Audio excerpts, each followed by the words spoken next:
My name is Katie. I grew up, I would say it was like a Hallmark movie, quintessential childhood. I grew up in a small town in Kentucky, close to Cumberland Falls, if you've ever heard of it. So just like absolutely beautiful, one of the prettiest places you can imagine.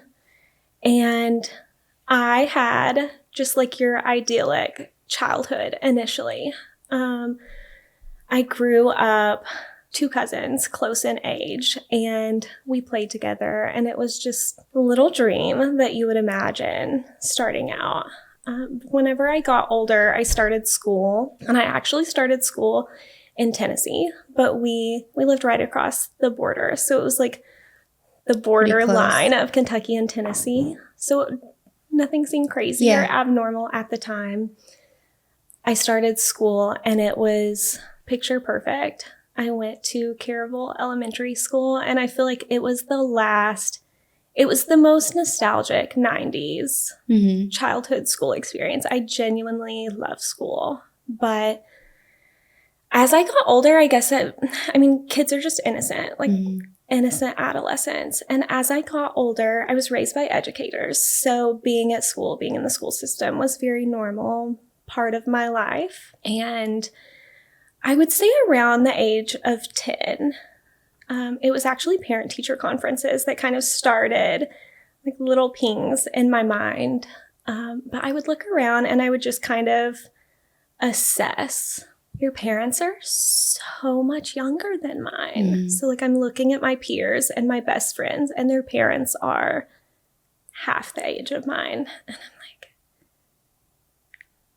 what is going on here? Yeah. So I just kind of don't question it initially, but I was talking to someone I was close to at the time, and they were like, are you adopted? Like, why are your parents so much older? And I think it is somewhat normal in the area where I grew up that grandparents raise children and things. So it wasn't like I hadn't seen that dynamic and I hadn't thought anything about it. And it was something that I never thought I would question initially. But as I got older, specifically like later in the year of 11, it was just so glaringly obvious that something was abnormal about my parental dynamic, and I picked up on it. So growing up, it was just you and then your mom and your dad. Did you have any siblings, or were you the only child? I was so much younger. Okay. I had the experience of an only child, but I did have sister and 2 older brothers. Okay. So they were married and out of the house, and it was just you. It was just me, and actually the oldest brother, those were kind of like the kids that I grew up playing with. So It was all of that age group kind of collected together, which was like Sundays after church, we played together. So it was very close. It was a very family-oriented dynamic. Yeah. But I remember one day my cousins were also there. And my older cousin, she had looked at me and she was like, are you going to ask? What are you doing? So finally we were driving home from school, and it made me so nervous. I remember that was like the first time that I kind of started to feel, I guess, what was like brewing anxiety. And we drove to Tennessee every day for the first few years and the last couple. Like every day. It was wake up at 4 or 5 a.m. and drive to school and then drive home in the evening. So driving across the mountain is what we used to call it. I sat behind the driver's seat. So I knew it was kind of like the place to ask because it was more private. And I asked, am I adopted? That's all you said? Am I adopted? Just like, I remember it. I kind of sat there and it was silence and I didn't know how to start it. It was just a little kid. Yeah. And I blurted it out. And I was just like, am I adopted? And I remember thinking about it. Like, that's what I expected to be the case at the time. And the reaction made me feel like I don't understand because it was so shut down immediately. It was, you're not adopted. Don't ask that. Like, don't you are not adopted. Like it wasn't. You are part of this family. Yeah, like it wasn't more like a question like, what? Yeah. And I did feel like the answer I got was true based on the reaction that I received at the time from my mom. But I remember I turned 12 and that just kind of let it go. Like it wasn't like an everyday brewing thing at that point. But I remember I turned 12 and my sister was pregnant with her second child at the time, and her health was very touch and go. She started to have seizures and some things come up while she was pregnant, and everyone was pretty concerned. But I remember one night in particular, she had had a series of medical issues that became concerning, and she was on bed rest. And I remember driving up the driveway. It was a very long driveway. We lived in a very rural area, so driveways are long. And I remember driving up the driveway. It was late, and I could just tell, like, unsettling feelings. And I remember walking into the house, and it is just, I don't know how to describe that feeling. I could just tell. But I walked in, and I remember it was just like, just an awkwardness. And they said, like, Katie, she wants to talk to you privately. And I remember going in the bedroom, and you can just feel like when you feel like the bottom's about to fall out, that was the feeling that I had, because I couldn't understand why I was being brought in, and actually thought it was probably like you're being called in to say your last wishes thing initially. But I remember walking over to the bed and climbing on the side of the bed, and she told me that whenever she was 16 that she had me and that I was her biological child.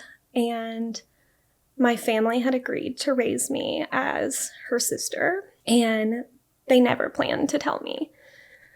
But because of her health at the time, they decided to. And I don't remember if she initiated wanting to do that or if that's something that they had requested, meaning my parents or grandparents truly.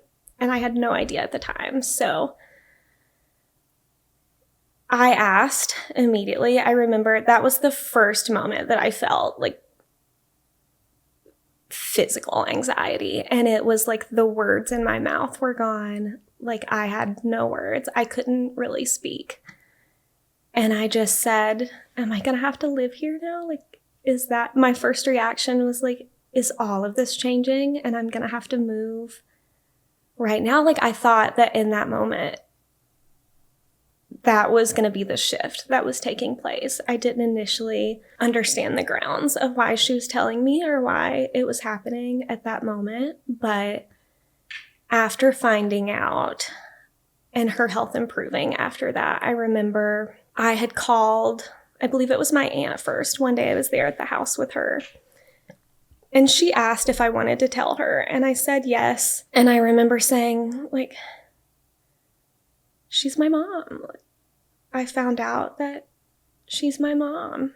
And everyone asked like how it made me feel. And I remember the way I viewed her at the time, her and her husband, I thought that they were two of the coolest people. And I very much so, the dynamic that I grew up with was so positive, and it was idyllic in my mind for so many years. And that was immediately, like, reality was shattered on that day. And I remember thinking, like, trust. I felt like I couldn't ask questions because I didn't really know how to trust what I was receiving after that, because I just really didn't understand how this had happened to me or why the dynamic existed. Hi guys, today's episode is sponsored by Fatty 15. If you've been through a lot, emotionally, physically, whatever, it's no surprise that your body probably feels like it is just carrying all of that. I know for me, things like poor sleep, low energy, or just feeling off in my own skin has been something that is showing up more and more, and that is why I started using Fatty 15, and I can honestly say I have been feeling more and more like myself Thank God. Fatty 15 is a science-backed supplement with something called C15, an essential fatty acid that supports your cells on a very deep level. One of my favorite facts about it is that it was originally discovered while helping aging dolphins, which is one of my favorite animals, and now it is actually helping humans strengthen their cells, improve mood, support better sleep, and just overall help people feel more grounded and stable. It is clean, vegan, and actually helps at the root, and it helps your body repair itself and not just cover things up. And for me, it's been a huge part of how I personally am learning how to take care of myself long term. If that sounds like something you need, go to fatty15.com/insane and use code INSANE to get 15% off their 90-day starter kit. That is fatty15.com/insane, INSANE, to get 15% off their 90-day starter kit. Sometimes healing starts on a cellular level. This is one step that's helped me. And now back to the episode. In the way that it did. And so my initial thought was just teen pregnancy and that it was so much social shame that they couldn't handle that. But I got older. I think like the year 12 and 13 was just so confused, not really understanding how to process it. But there were small things. She didn't want anyone else to know that she was my mom. And so she would say, like, don't tell anyone, or don't tell them that you're my kid. And there was one day in particular, I remember two of her friends from church, I won't mention any names or anything, but they had come to visit her. And I think it was somewhat unexpected. I believe they were dropping off food or something. But I remember looking at her and seeing the panic on her face because she saw them coming up the driveway and I was there, and they would be able to put two and two together because they covered everything, and that's why I went to school in Tennessee. But I remember seeing the way that she reacted, and it hurt so badly because I thought, like, I would steal clothes from her closet. Like, I just thought that she dressed the cutest, and I really looked up to her. And after, to immediately feel so rejected by your mom, and like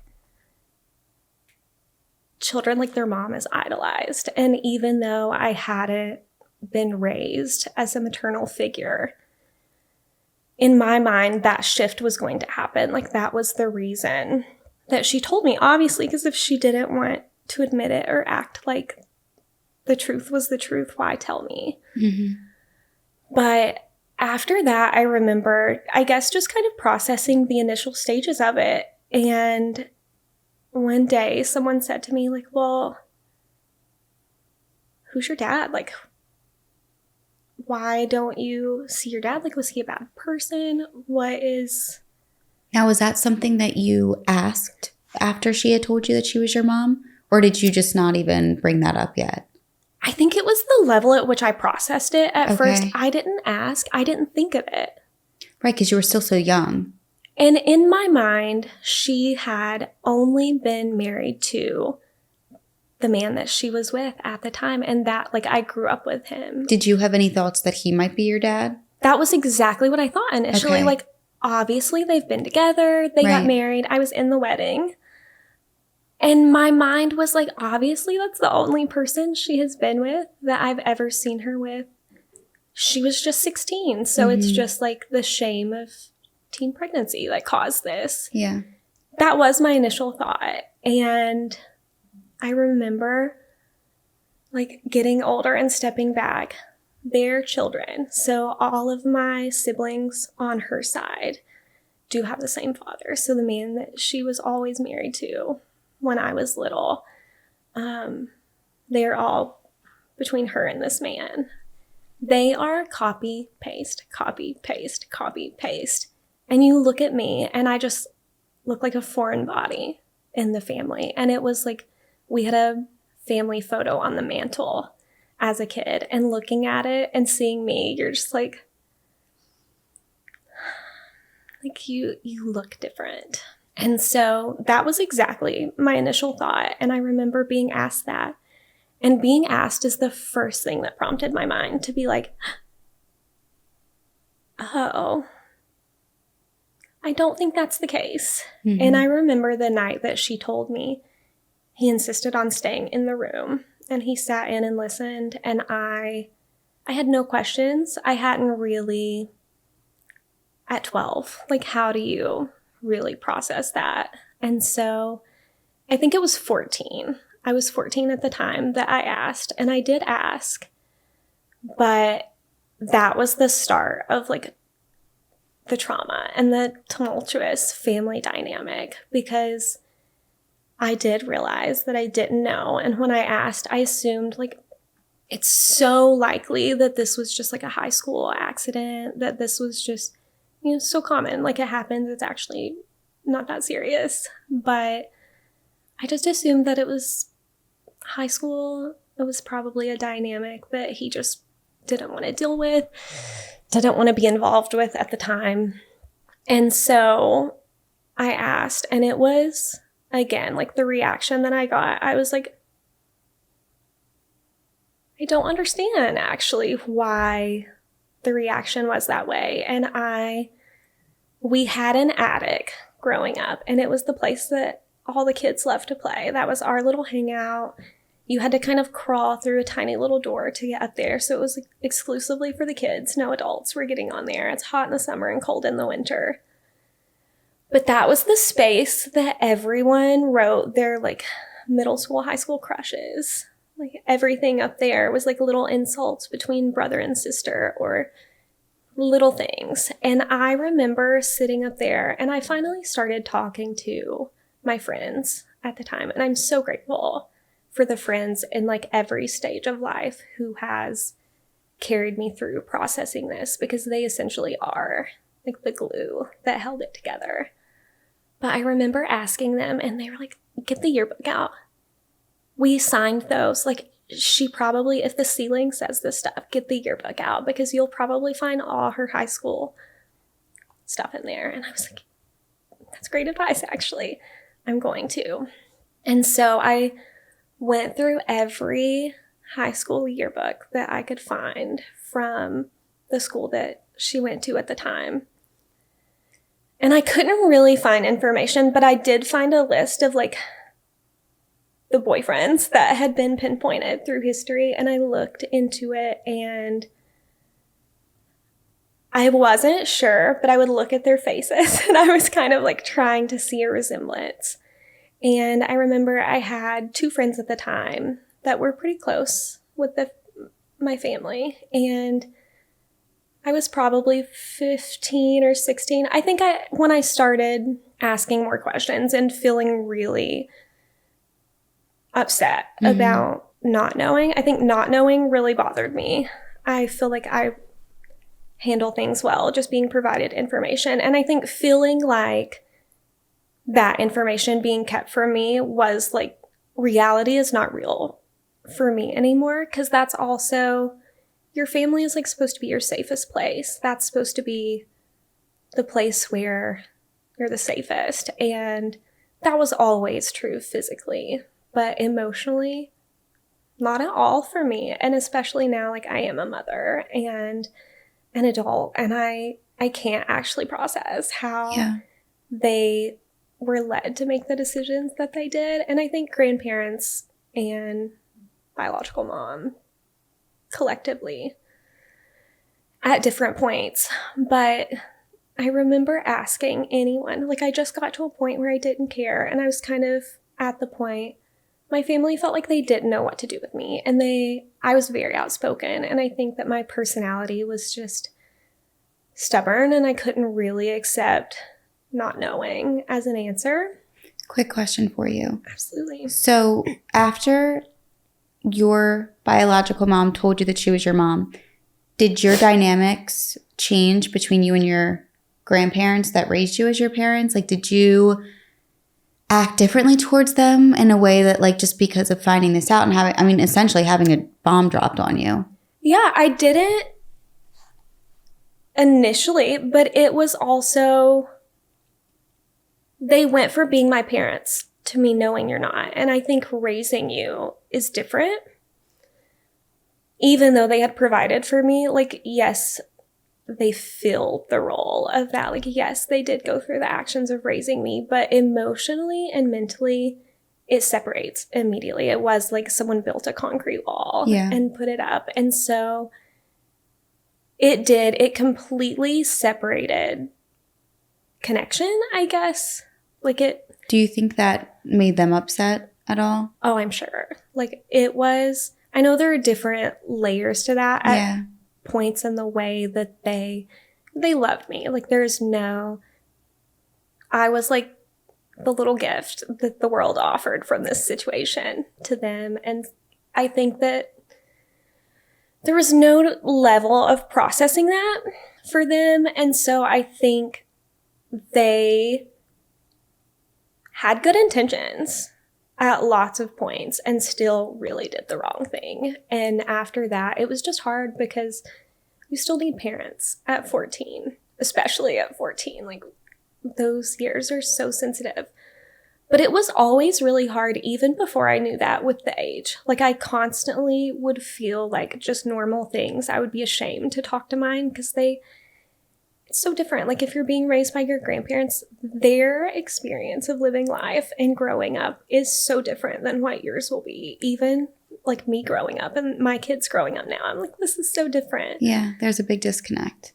Big disconnect. And so just normal things. And socially, it was so hard to navigate. I definitely felt so isolated at that age. But it was immediately, for me, it was like I can't go back and just pretend like yesterday was normal. Mm-hmm. And look at you now. And I remember feeling like I had always called them mama and daddy. And I couldn't get the words out anymore. Like it was, I couldn't say it the same. And so it was a lot of just shut down at first because I really didn't, I was very unsure of what I felt. And it came out as frustration. I was just like, no one gets me. Like everyone in this family hates me. Why isn't someone sticking up for me? And at that point, did anyone explain to you like the reason why, or it was just like, here's an answer and that was kind of it? That is it. And they actually told me like, you will never bend us over a barrel and make us tell you this. You have to accept not knowing. And that is when I became rebellious and very upset. Because at that point, it would just be like, well, why did you even tell me? Exactly how I felt. Yeah. It was worse. And I think the way that I process things is by being walked through it verbally. Like communicating through things is peace for me. It's closure. It's understanding. Knowing that now, it's become such a like huge thing for me with my kids, but especially being a parent now, I'm like, that is actually such an important thing. But it was the way my family dynamic was, don't talk about it. Like, don't speak about it. Don't let word get out there. She continually would lie about me being her daughter, about having me, about my relation to her. And that was devastating because not only did it come from a place where up until that point of her telling me, I thought the world of her. Right. And I was like, what is so bad afterwards? Like what? I did great in school. I had great grades. I was a straight A student up until high school when all of this started going on. And it was, I had always tried so hard. I was like, I understand like the social element and being, teen pregnancy is very difficult and its own to process. I completely empathize with that level of things that she was processing, but it was exactly after that. Like, why did you tell me just for me to like have this huge secret to sit with? And it feels so shamed. And I remember it got as far as in the worst times, like they had threatened to send me to the Appalachian Girls School if I kept asking questions. And it was essentially like, I think there was a period in time where my grandparents were just lost with what to do. Like they were already in so deep by having done this and telling, like me knowing at that point and being old enough to have a voice, but still being a dependent child who is at home, living at home and going to school and having to deal with all of this.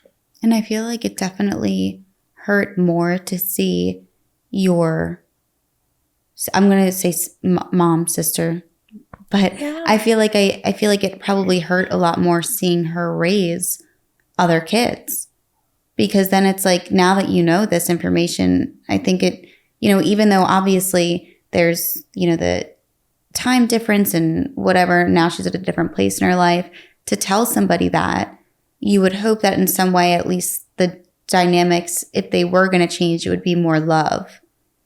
Even if something wasn't being told socially, to the public. And then I feel like to have that being told to you, but then to still have to see someone that now is your biological mom raise other kids, and then you just feel this rejection and shame.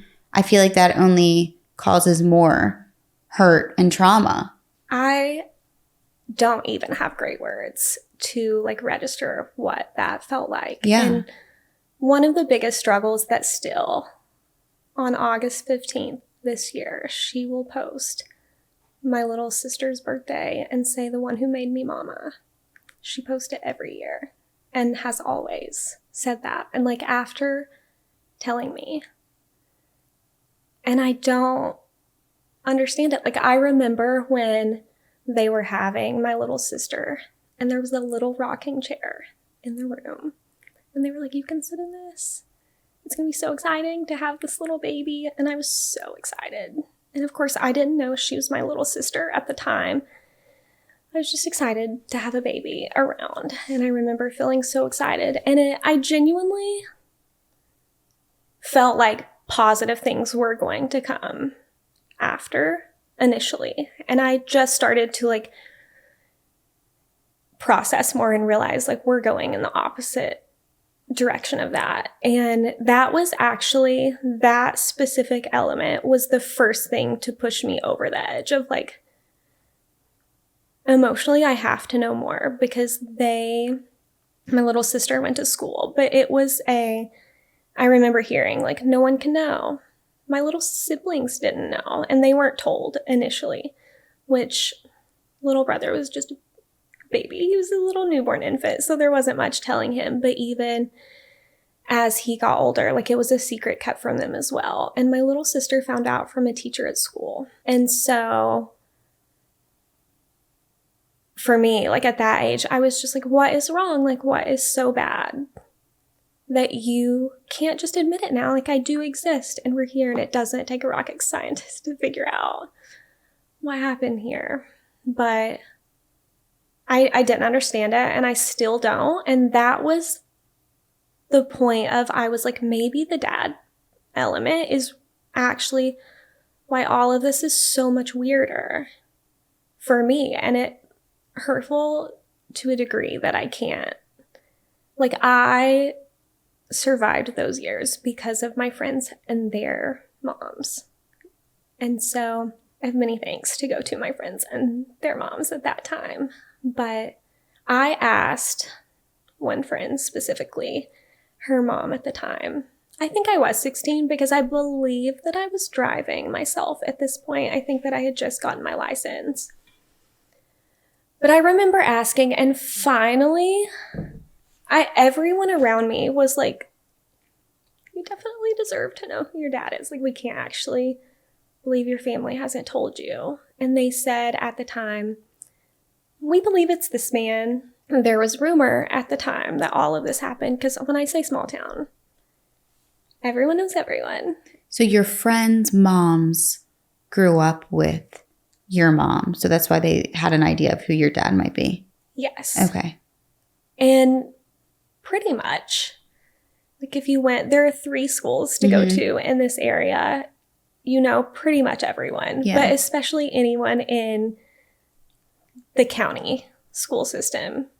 Everyone, the families. And they're just it's one of those places where there's 6, 7 last names for the most part. And those families have just kind of congregated there for years. But this family in particular was close, and they went to school, and ages were all close with different members of my family. And so we went to the same church and everything like that. And I remember her telling me, there was a rumor that it was this man, but to give you more of a picture on that, he did go to prison. And I was like, that's such a simple answer. That would have been really casual if you had just said that. What's the deal? So I remember leaving their house that day, and I was like, I wonder if I could just look up his family to see. And I was just trying to see a resemblance of my face and someone else to see what I thought. And I looked up, he was still in prison, but I did look up his family, and I found the family's address, and it was right down the road.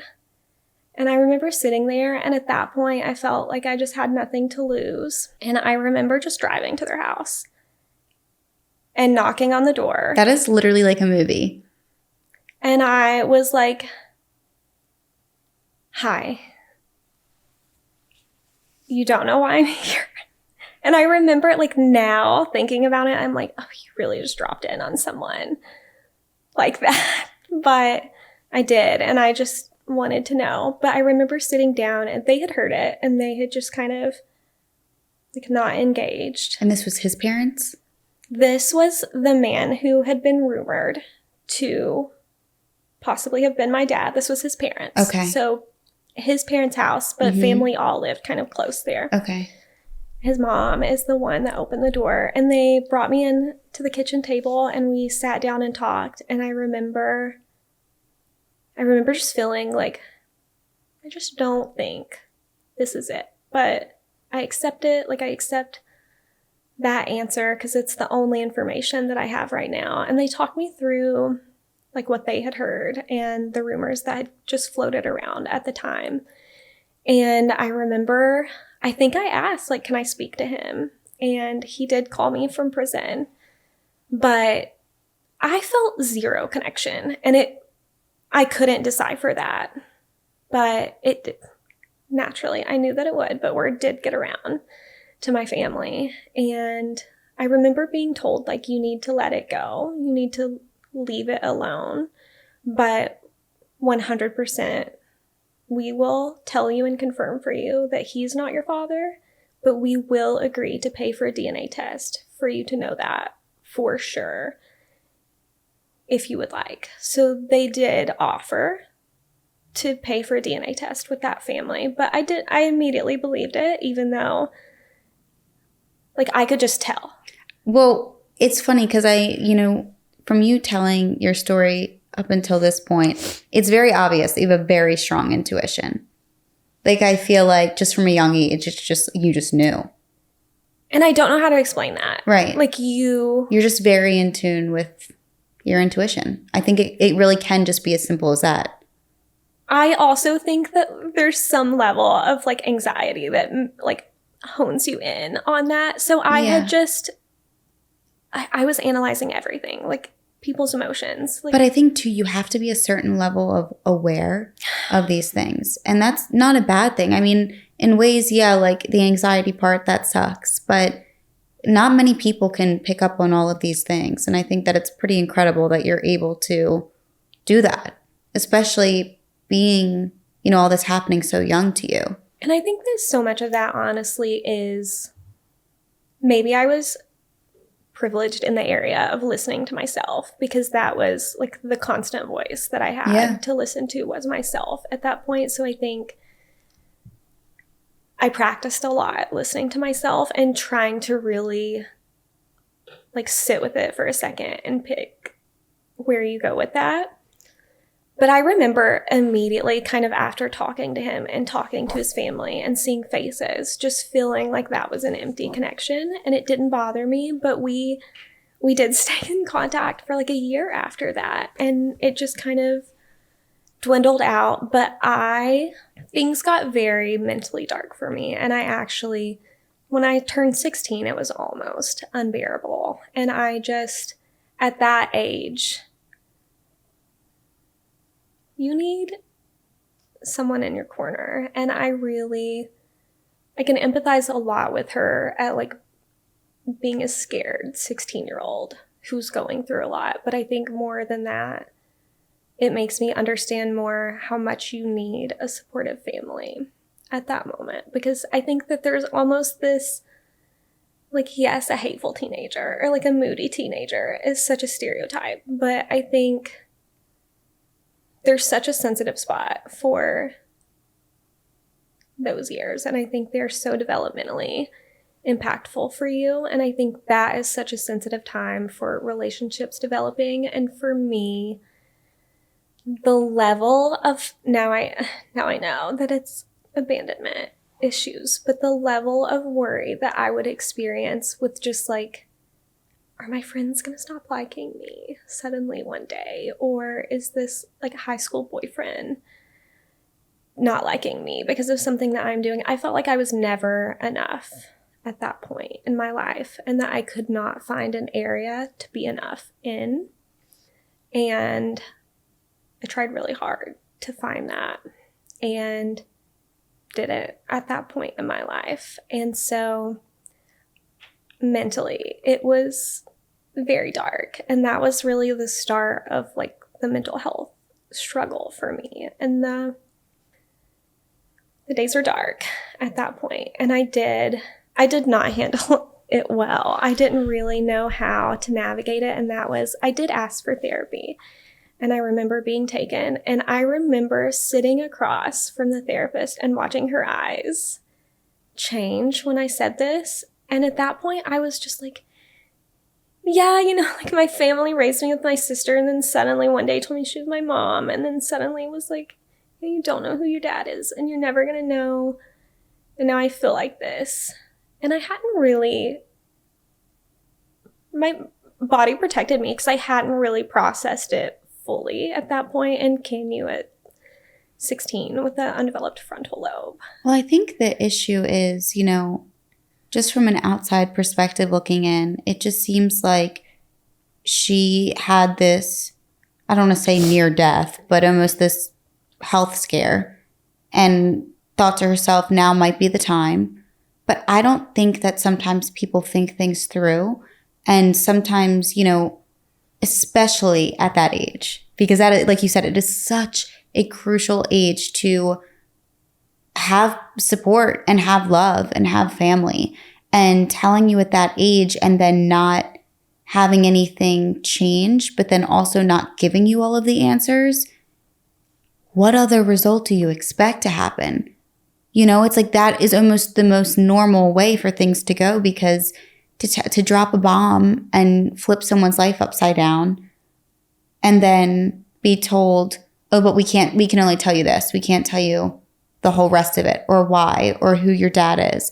That's going to make somebody lose their mind in confusion and frustration. And on top of it, you're this young girl who is trying to find herself.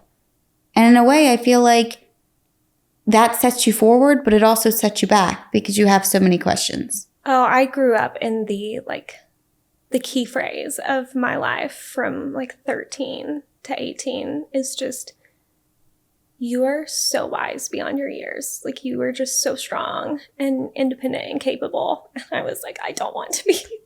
I don't want to be those things right now. But that is exactly. And I remember at that point, like, I was just trying to like seek feeling okay day to day. And that I started running. That was my outlet at that point. I started running track and cross country. And one of my closest friends at the time, Haley, her dad was my track coach. And I still call him coach. But her mom, Erica, is also one of the women that I have to thank. And she would just she always gave the best advice. And that was I would try to set things up to where I was at home the least amount of time possible. So I got dropped off before I started driving, or I would get to school that morning. And then I feel like track practice was at like 4:00 or something. There was like a weird gap that you had after school. And I would go home with her and stay there, or I would sit with one of the older girls and ask them to take me to track practice or cross country practice. And I started doing little things that set up this little safety net of peace. And so My friends genuinely are the reason that I survived the hard years, but they were also supportive in a very healthy way.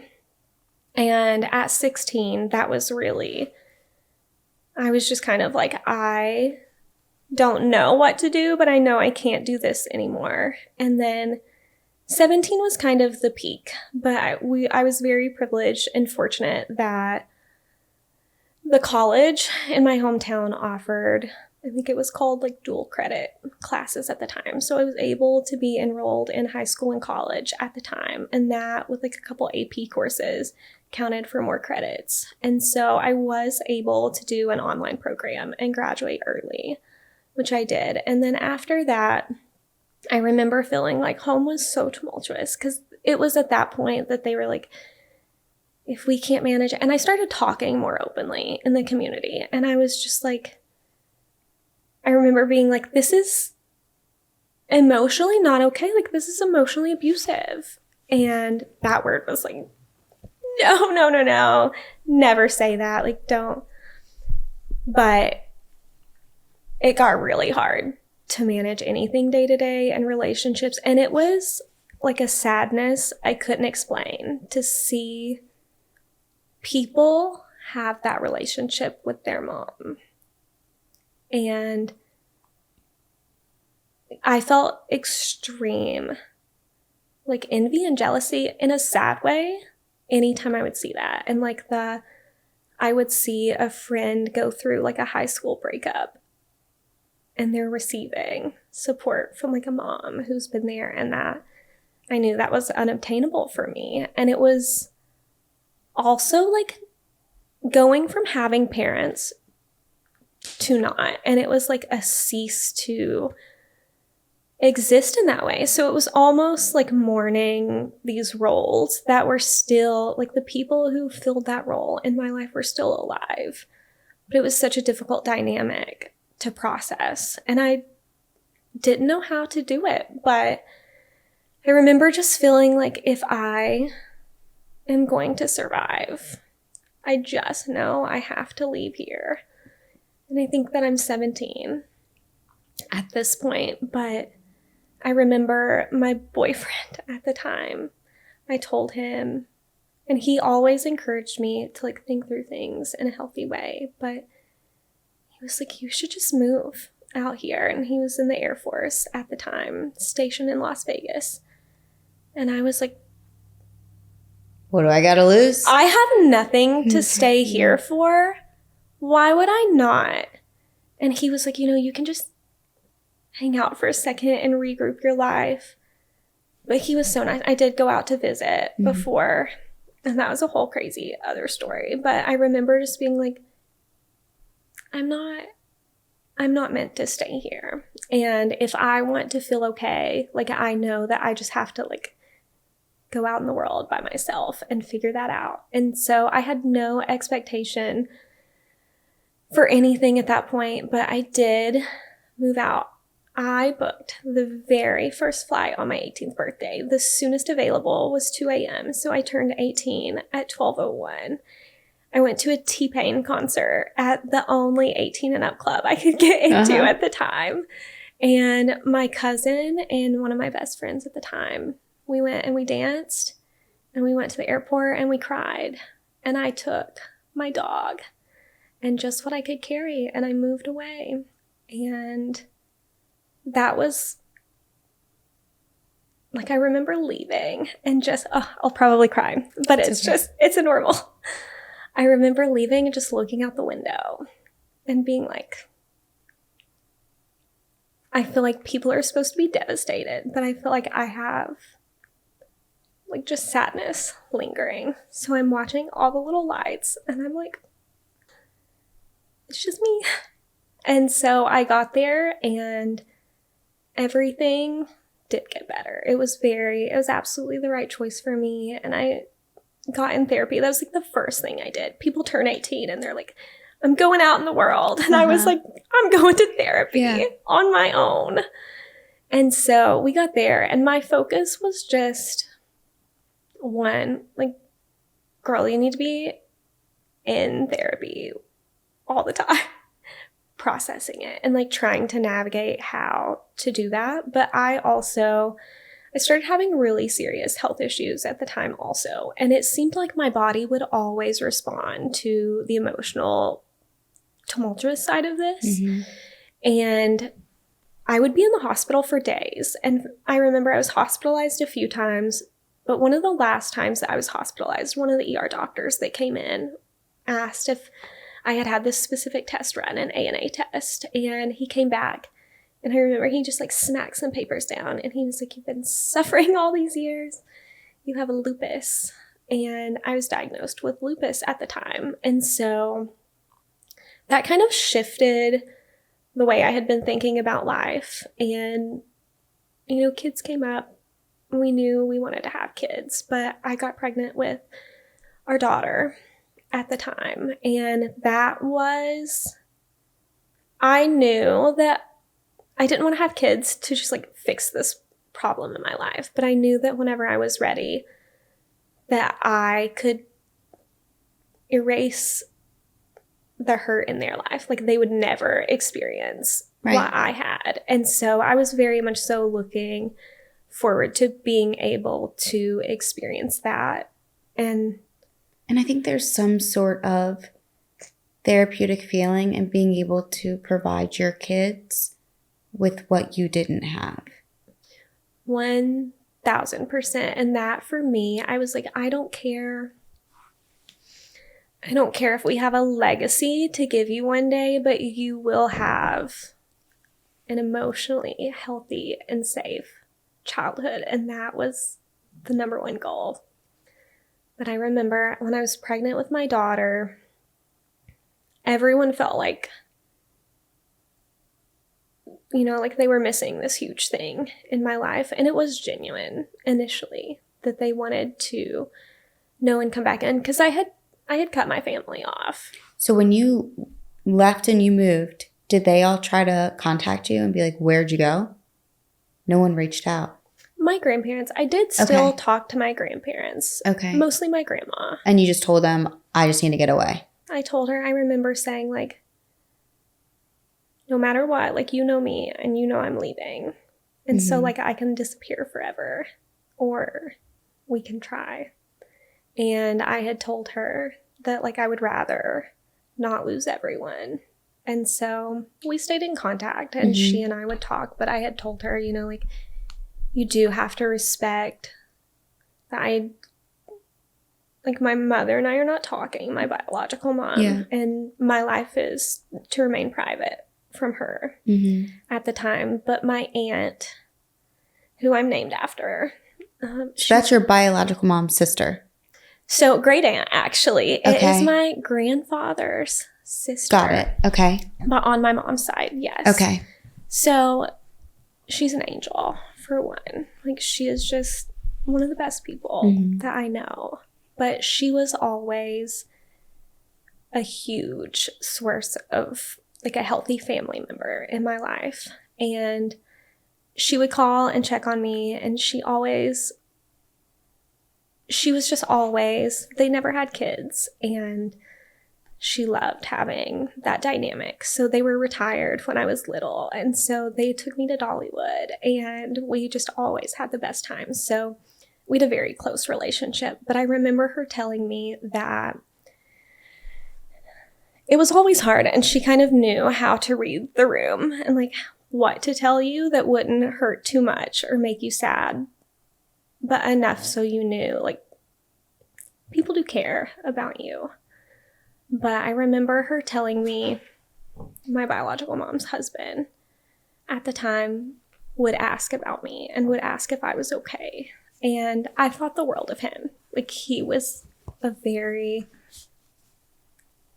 impactful figure in my childhood. But she had told me that. And I remember it was still a sadness. Like, you think, I want my kids to have family too. I don't want you to just have a mom and a dad, even though that's okay. Yeah. Like, I would love to be able to give you that.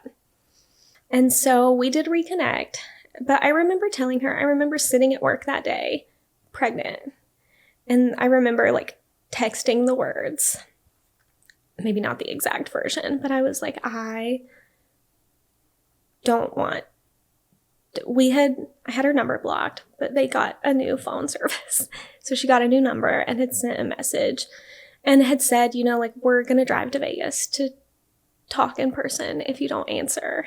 And so I did respond and I said, unless you'll tell me who my dad is, I don't want you to contact me or be present in my life, because I do deserve to know that. And I'm sitting here pregnant with my child, and I can't imagine keeping that from her, even if it was a situation where you had my best interest at heart and it wasn't perhaps a great person that was a great fit to be a parental figure.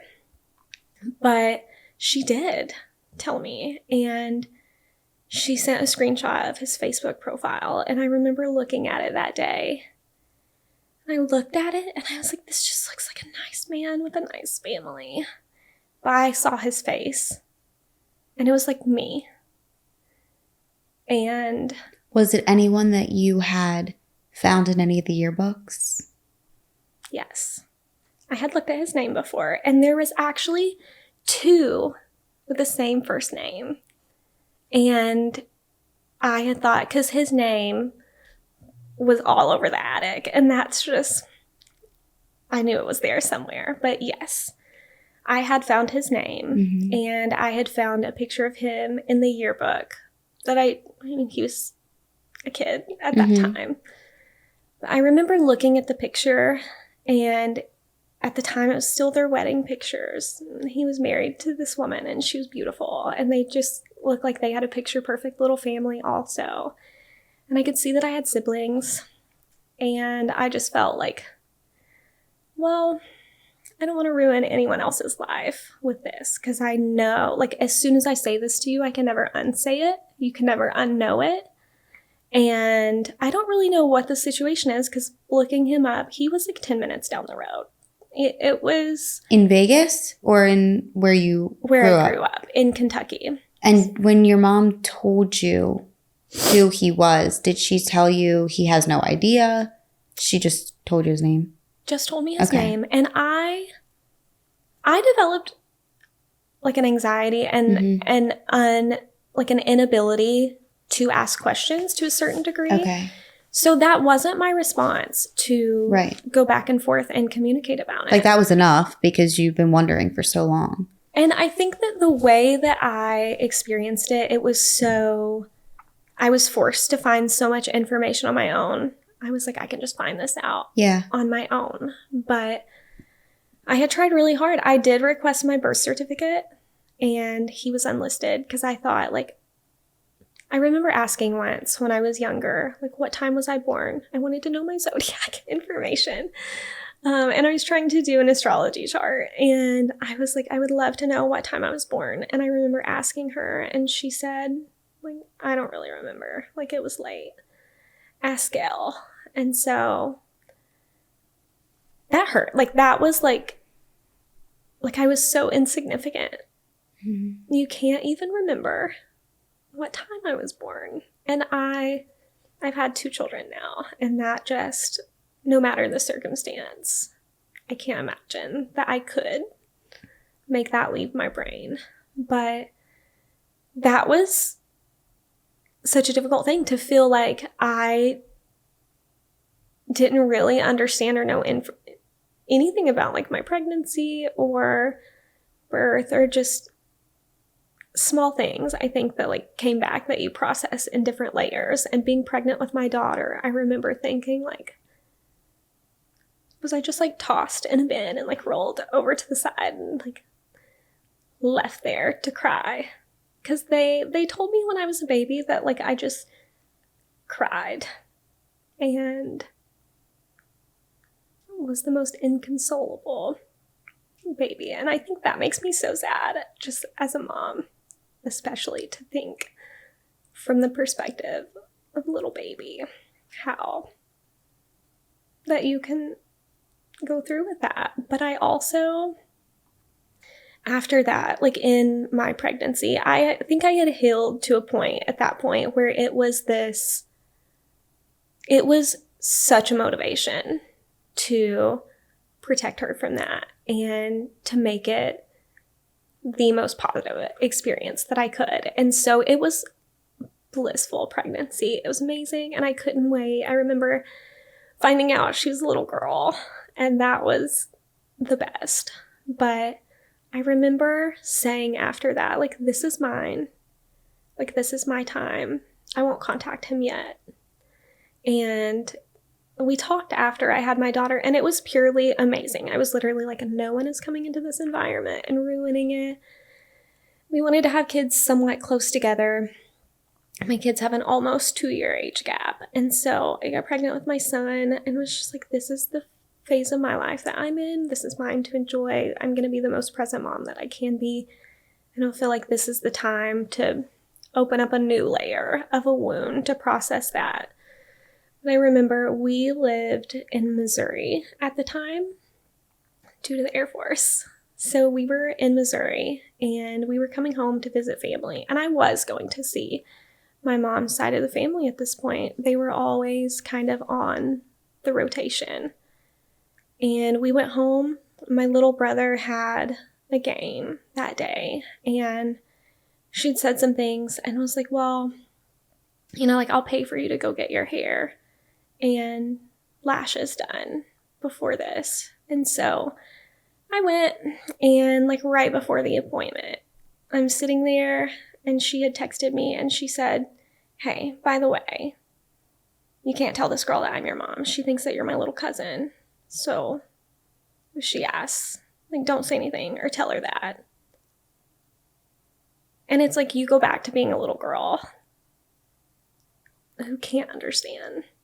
And then again, I was like, I'm a grown woman. My kid's in the back seat. Why does this feel like that? But it is. It's like every time. And I remember I did go to the appointment. I was like, you know what? I am going to go get my hair done, and I'm going to get through it, and it's going to be fine. But we went in, and the first thing was lashes.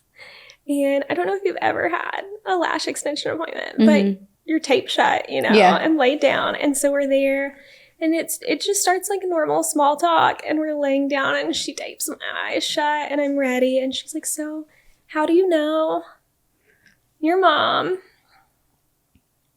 And I'm laying there, and it's like, please don't ask this right now. You have 5 seconds with an awkward pause to make up what you're going to say or to just go with it. And I remember I said, like, I'm not lying for you. And I had said that, like, I'm not lying for my family. I'm not, like, you have never considered how uncomfortable this made me. And I'm okay if you feel uncomfortable. And actually, like, I don't owe you going along with that because you live here and you're going to have to deal with life with these people. Actually, I've had to deal with this.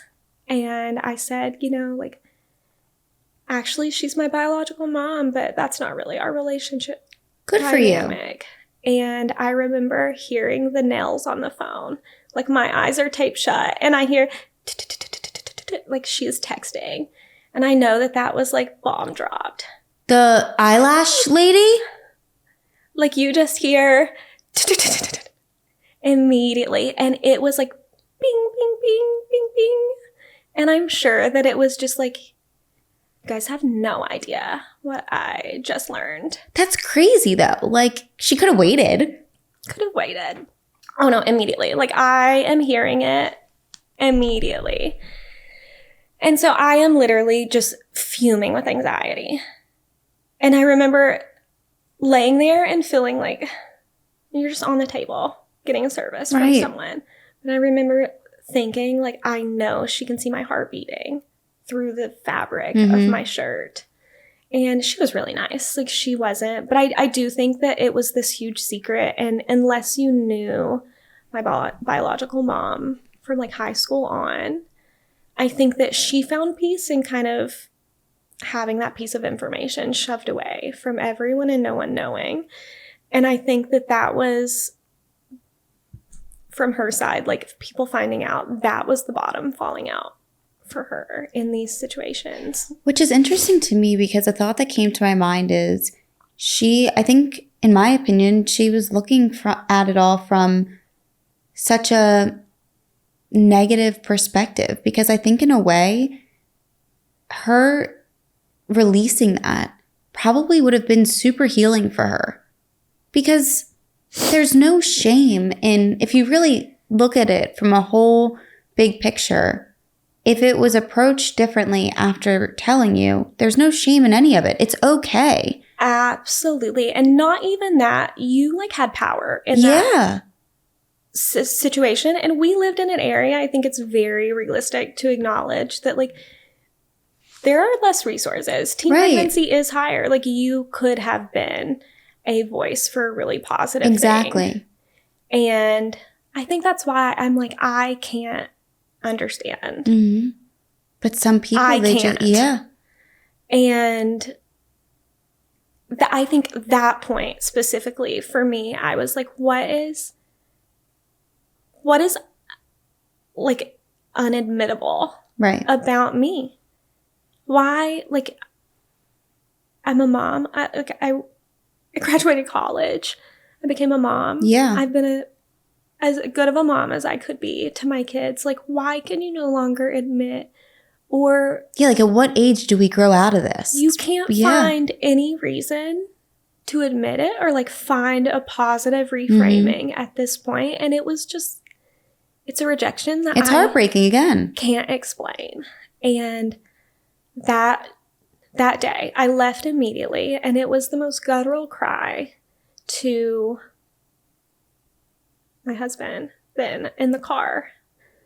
Of like, I remember walking out, and it was like, I can compartmentalize so well until you like cross the threshold of being able to process. And so the appointment held it together, not a tear.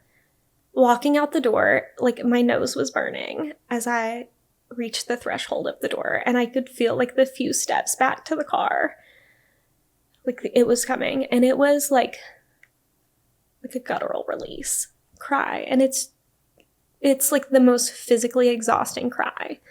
And I messaged my friends at the time in our group chat. The group chat had to know. And one of my friends spoke up and was like, I think this is the time you should just message your dad and see what's up. Because what if he just like didn't know? And you could meet him and have this positive experience. Like, what's the worst that happens? He doesn't want you. Same as this, but you don't even know him, so it won't even hurt in the same way. And I was like, to be honest, I actually feel like I could accept that on such a fine level and just feel okay that I've told him and confronted it and admitted it. So I formed this plan. I'm like, okay. And I am staying, mind you, at this time in my childhood bedroom, like the bedroom I grew up in. I'm staying overnight in it while we were visiting from Missouri at my grandparents' house. So I am in my childhood bedroom closet typing a message at this point. Why am I needing such privacy? I don't know. But I remember sitting there and trying to frame it in a way, because I had looked at his Facebook profile so many times, and I had just seen this little family. It just looked like the perfect little family that was about to have a bomb go off. And I really had an understanding of like being left to process that after And so I told myself, you're going to wait, because this man, this is a blue collar man. He works. He will be asleep after 11. So I told myself, I'm like, I will write this up, send it to the group chat for proofreading and like reframing. I need someone else to put their eyes on this and read this, and then I'll send it. And I had written it out and sent it to them, and I just wanted it to be like a brief synopsis of what I knew and why I was reaching out to him. And also, like, the ball is in your court. Mm-hmm. If you open this and you never want to contact me, I'm telling you, like, I fully accept that and respect that and understand that. And I remember I sent it, and I like turned my phone over face down and was like, you can't do it. But it also probably went to his message request.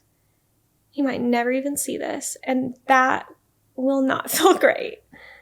So I was sat there, and I remember I just sat down, and I was just trying to get my heart rate to come down and return to normal. And I'm in my childhood closet writing all of this, trying not to wake up my children. And I remember I thought that the girls had responded, and I turned my phone over and I click it, Face ID, registered.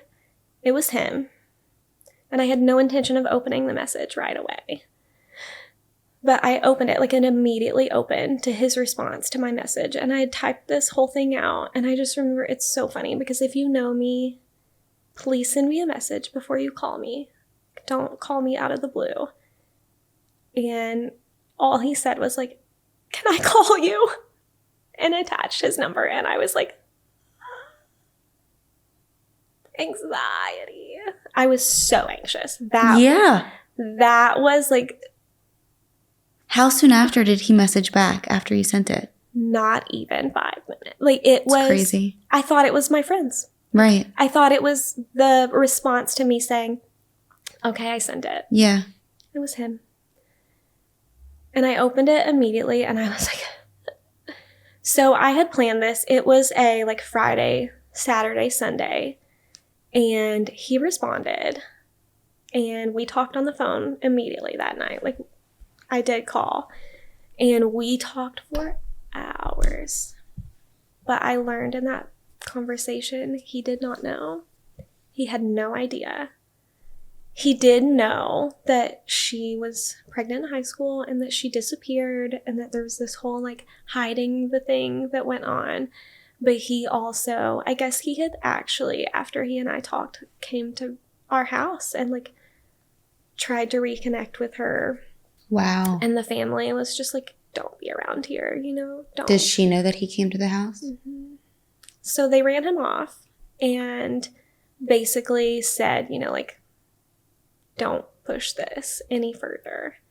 And he didn't, but he did not know that he had a baby and that I existed. And so initially I think it was just shock, but he was like, I want to meet you.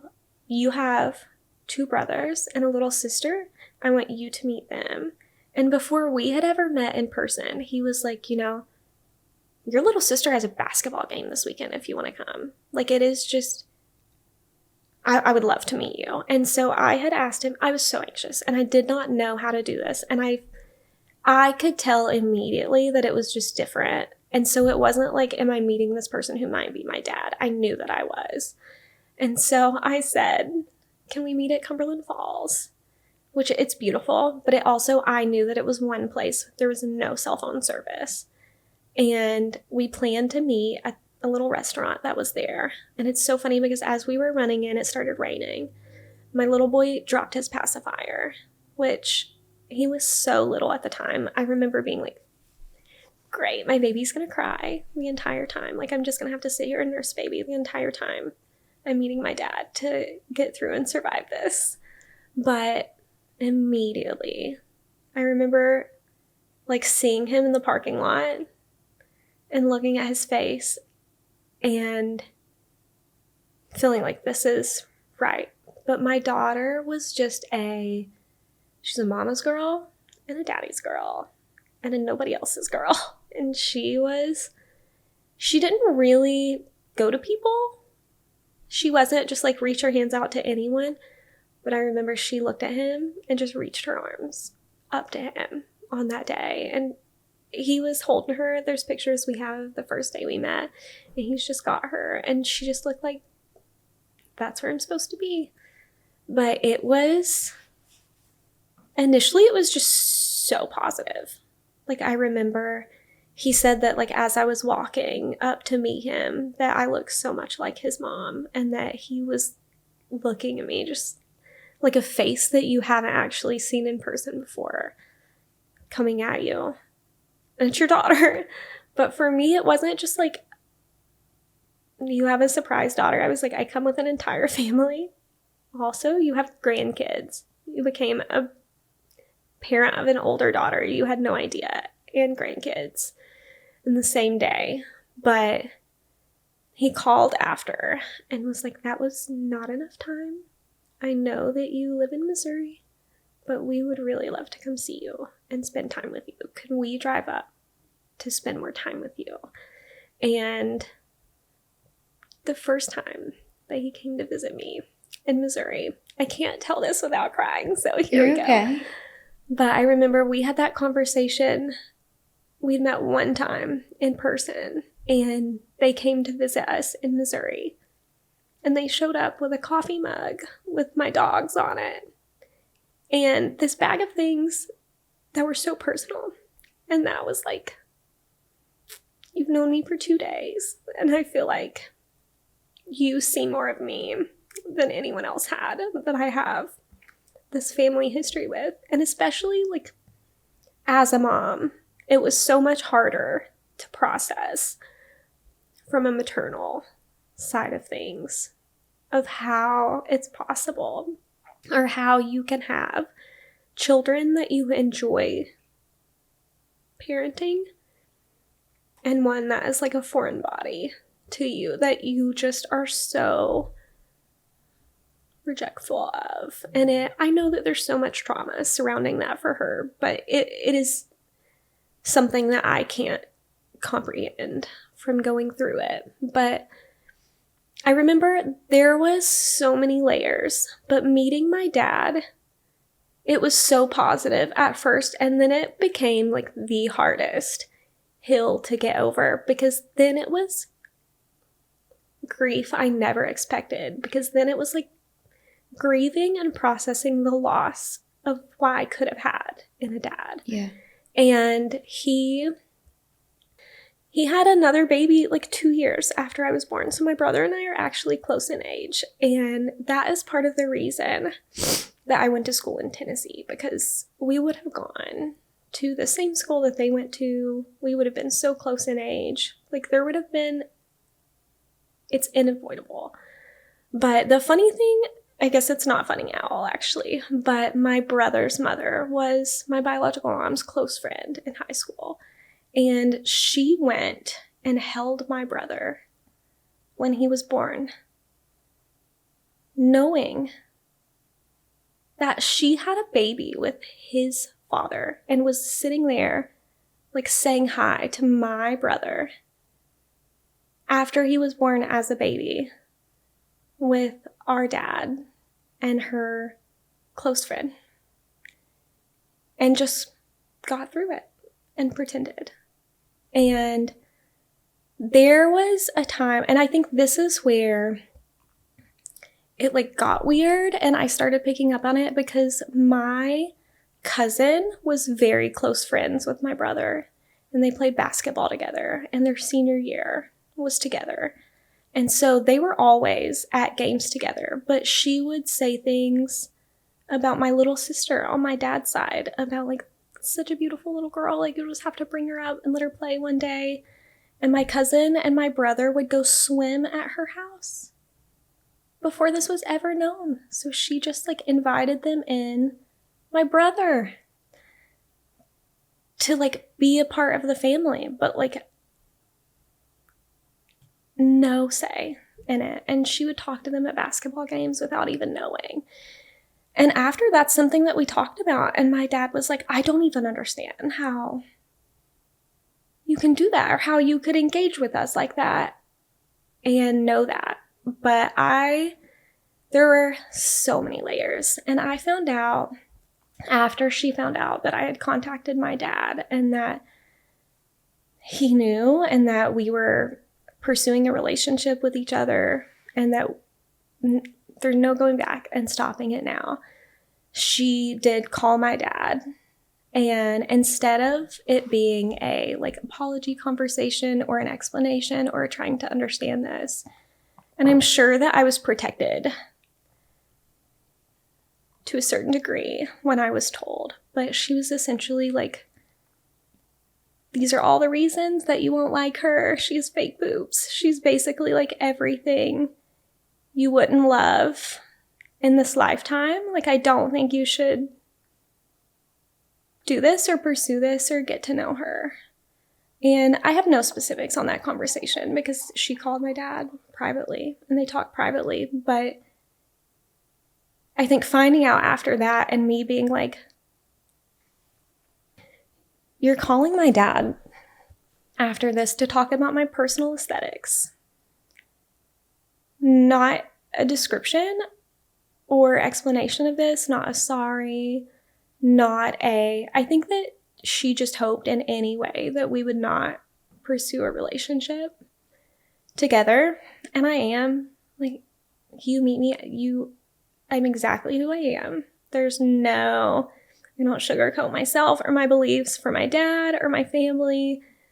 My dad and everyone on that side of the family have simply provided unconditional love from the very first moment of meeting each other. But after we met each other, then it was unlike anything that I initially expected because I knew it would be hard. But then I would hold my son because he was so little at the time and he was so dependent on mom. And I would break down. And it was like I couldn't get through a day parenting without having that wound be, it's like taking the scab off every day. And I went through a period of time where I had to hop back into therapy extensively right after because it was extreme grief and processing of, I just know all those years that I begged to know my dad. Because I would say, like, I'll give up anything. I will do anything. Please. Like, I think in my years when I was like, if you would send me to the Appalachian Girls School, like, just give me to my dad. Like, just anything. And it's like a gaping wound that you seek to fill in so many ways. Not feeling like you don't know who your parent is. At least for me, was really terrible. It was like, I can't know or understand myself without that element. But after finding out, it became perhaps harder because I had processed it as like the child who experienced that and then the young adult who navigated that. But being a mom really, really made things hard. And at the same time, like your biggest motivator and like the number one reason to get through it and to heal and to try and process it so that it's not seeping out into other areas of your life. But it was just like a loss of self. I remember crying so hard. They would leave and it was like going to visit was the happiest thing. And then it would be weeks of a grief pile to sort through and untangle. And living 10 hours away felt like you had finally gotten this thing that you had hoped for your whole life. And there's this huge separation. And processing it from an adult, it is like looking back on the childhood. And I would just see my dad interact with my kids, even if he were just holding them or something. Like you just catch a glimpse of it and look at it and wonder what that would have been like. Or I remember there were many years where I just wished so badly that, like, even if it's just a dad who knows nothing about raising kids, he could dress me like a blue collar worker alongside himself. And I would have preferred that. And I think it was really hard because I have no denial of how grateful and privileged that my life was. And especially the way my grandparents provided for me. They were in a different place in their life and they worked very hard for everything that they had.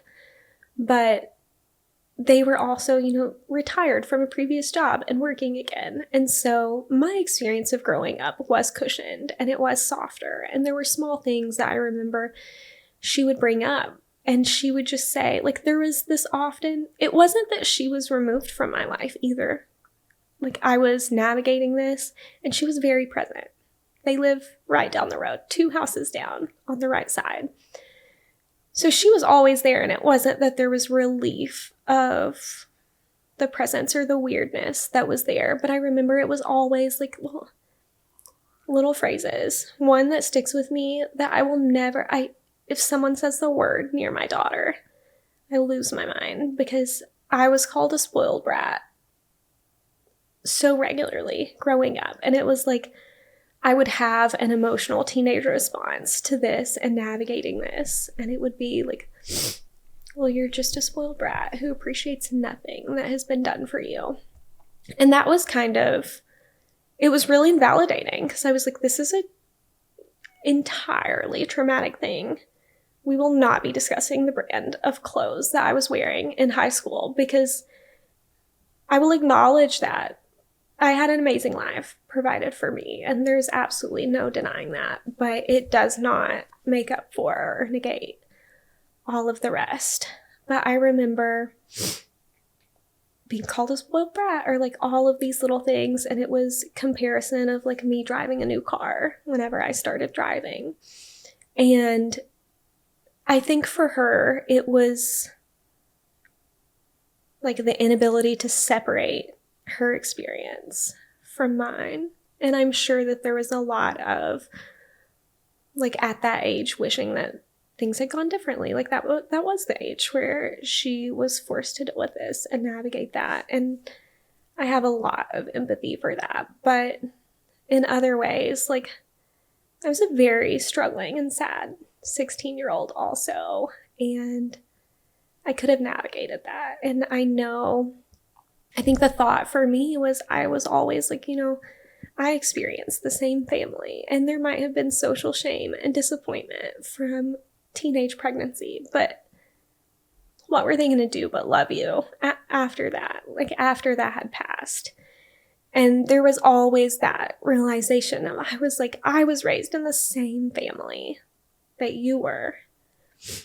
I don't understand what you think. And so for me, I was like, there is a choice, because no one could have kept my baby from me in that situation. And it was just a clear, like, I know you could change it if you wanted to. And especially there were all those years, and I don't have the right answers or the right map of how to navigate that, or how you should navigate that. I don't know that anyone does. But I remember just feeling this loss of connection entirely there. And it was like you had severed parents and mother, and feeling the strength of what a maternal relationship feels like with my kids made that painfully difficult. But my dad, after that, we got super close. And that was essentially like, I would just count down to my next trip to visit, or my next trip to see them. And meeting the family, I was very scared and nervous, because I didn't want anyone else's life to feel weird. And it's not only that, but I remember thinking of it of like, even if I meet my family and love them and it's good, I am still just going to be like this unknown random older daughter. Like, will it ever feel like you're settled into the family, or will it feel like you're this outlier, like you're this extension of a limb, but not really in the family? But I remember meeting them and feeling like I did always feel like a foreign body, and just like, I'm different. My personality is different. Like, what you see is what you get. I don't worry too much about other things. But I remember just feeling like I understand myself, or see certain characteristics of myself with them. But it was, I think the best way to explain it is just easy from the beginning. And it was really healing in the sense of my stepmom, who I was terrified to meet, because you look at it and you're like, oh, I'm so sorry. Like, you had no idea. You were never signing up for this. And there's a little over a decade of age between us, so we're not terribly out of touch with each other. But she was just such a good communicator and so easy to talk to. And I remember feeling, we laugh now because we say, the night that I sent the message to him, she looked over and she just saw like a profile picture of this girl in this picture smiling. And she was like, who is that? And my dad, of course, having the same experience of me, was like, like, do I sit up? Do I stand up? I don't know how to react to this. Because I had said, like, hi, my dad's name. I'm Katie. Like, my maiden name was Stanley. I am my mom's daughter. And I was told that you could be my biological father. And while I have no confirmation of that, like, it's important for me to reach out. And I want to at this point. But I remember him telling me, like, on that side of how he experienced it and processed it, she said that he was just going through it. And I cannot imagine I can't imagine going through it with anyone but Jess. That's her name. Because she was literally just an angel from the beginning. And I think, like, the love extended to you from a mom, because she is my little sister, she is a daughter, and of course my brothers. But, like, from a mom, just unconditional love from someone who has zero obligation, like, no DNA ties, just complete unconditional love and, like, an acceptance. And that's what she said. So many people, after they found out, you know, crazy story to tell, but she said that so many people would say, like, Jess, like, you're just amazing for going through it. And she would just say, like, what were we gonna do but love her and love her babies? They're the best. And so the connection with my dad was so healing, but it was like going through the process in reverse after meeting him and refilling everything. And even still today, like, things happen and like, small things, like a graduation, I'll go to a graduation and, like, you'll just think about it and you're like, or we'll talk, my dad would talk about, like, my brothers or something, and he would just say, like, you know, I never got to see that with you, or know what that was like with you. And so there's just small things. I walk into his house. The last time that I was in my hometown visiting, I went to my childhood home to see my grandparents. I do see them occasionally. I remember looking around in a house that used to have pictures of me everywhere, hanging on the wall. There were none. None. It's like walking into a home and you never existed. And I can't comprehend how you do that. But I don't think that it was I don't think it was intentionally, like, take Katie's pictures down. But you look at it and you're just like, I couldn't do it. And then I walked into my dad's house, and I remember afterwards, I wish that he, like, had pictures of me in any way. And it was very hard to talk to him and to hear him say things of, like, well, I wish that I could see you when you were little, because it's like meeting your child and knowing nothing about them. Not one detail. Like, I met you as a 22-year-old woman, and that's all I have to go off of. But I gave my dad a picture of me, or a couple of pictures of me on my horse when I was a little girl. I was horse girl. That was, like, I used to, in my hard years of, like, not understanding at 12, right after I rode horses in a little barn locally, and I would beg to skip family vacations. I would be like, please don't take me to the beach. Please let me stay and ride my horses at the barn. And so I gave him pictures shortly after we met each other, and that was like instantly.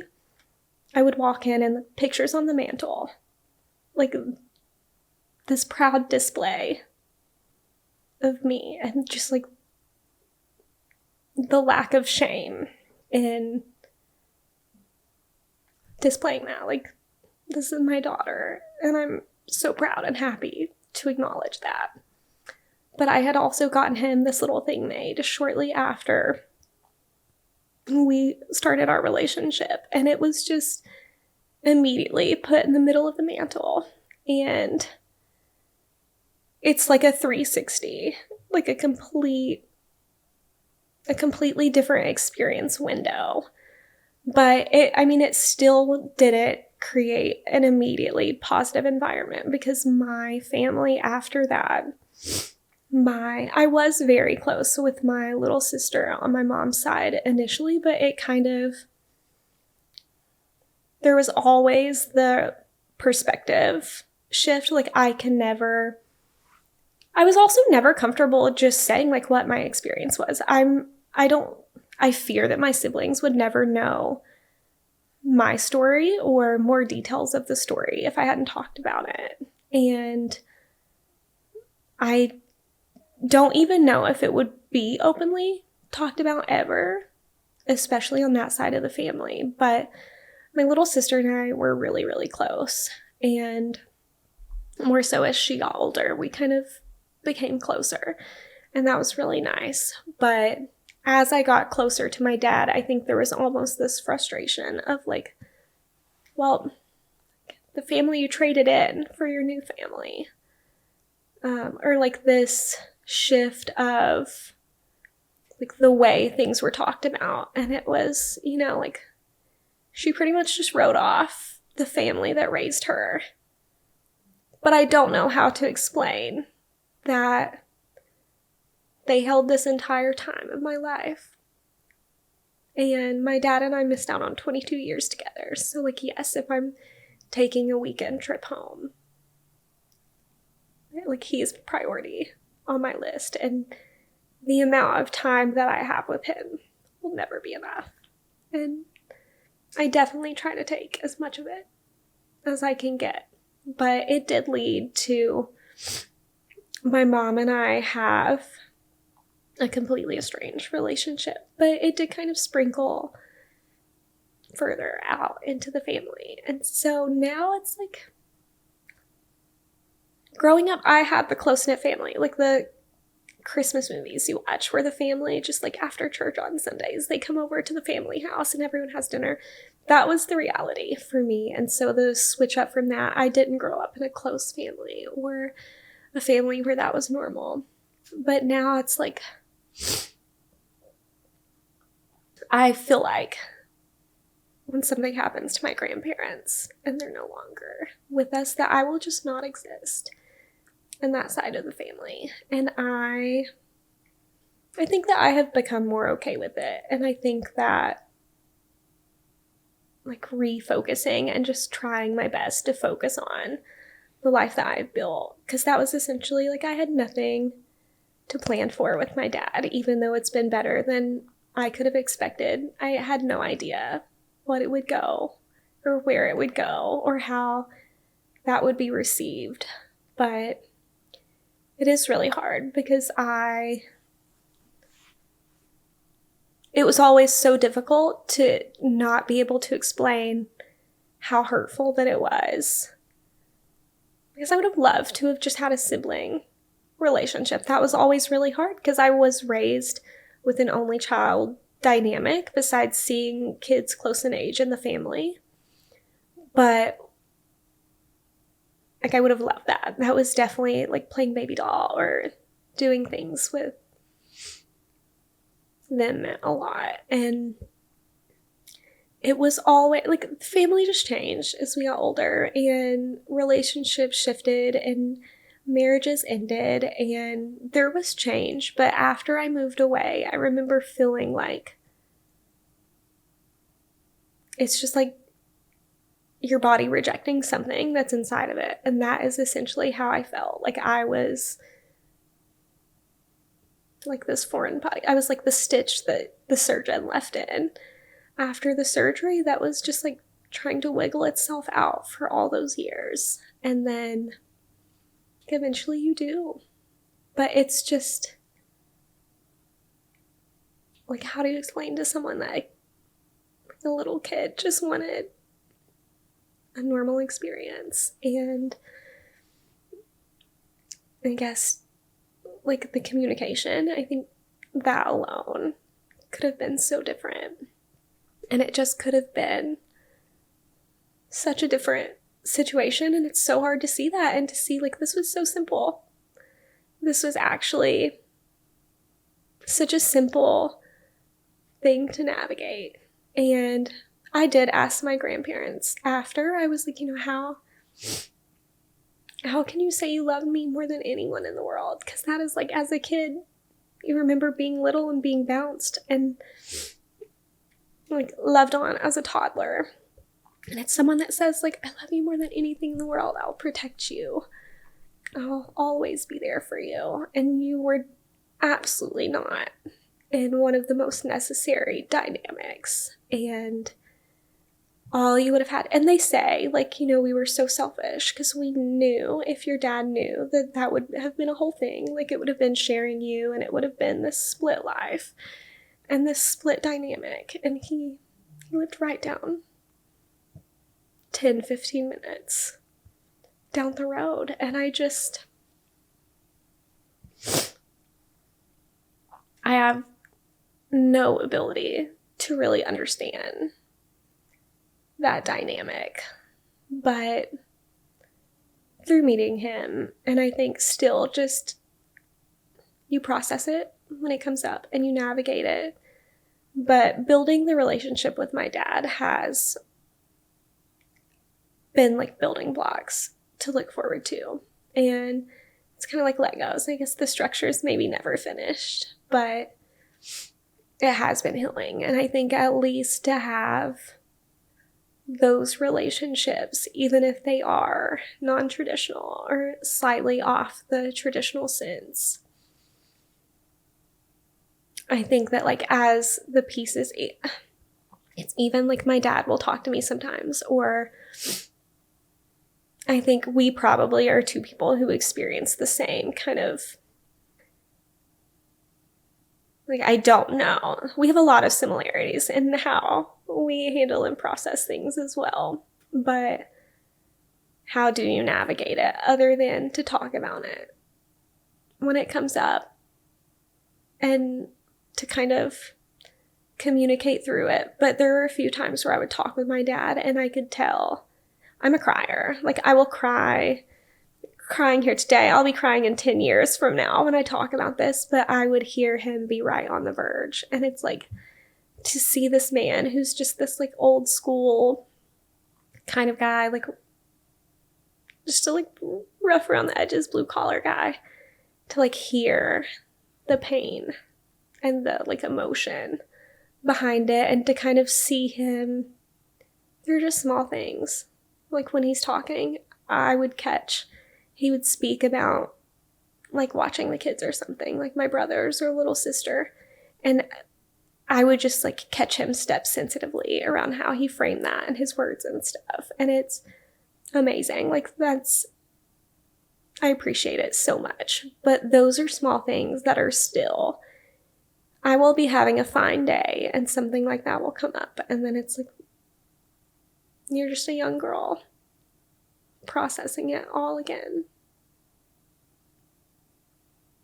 But now I feel like being a mom and having my kids, it really is, even when it's like a wave coming back and it's hard, it is just such a, and I think I am very fortunate as a parent to have that as a baseline for perspective, because I'm like, I will take a cluttered living room over being a more present mom with you today. And I think that at least like building my own parenting relationships off of trauma and that dynamic, it has really benefited me as a mom. And I think that like that is, kids will not fix, kids are not a band-aid. Like they don't fix trauma in that way, but it is sort of a reframing and healing sense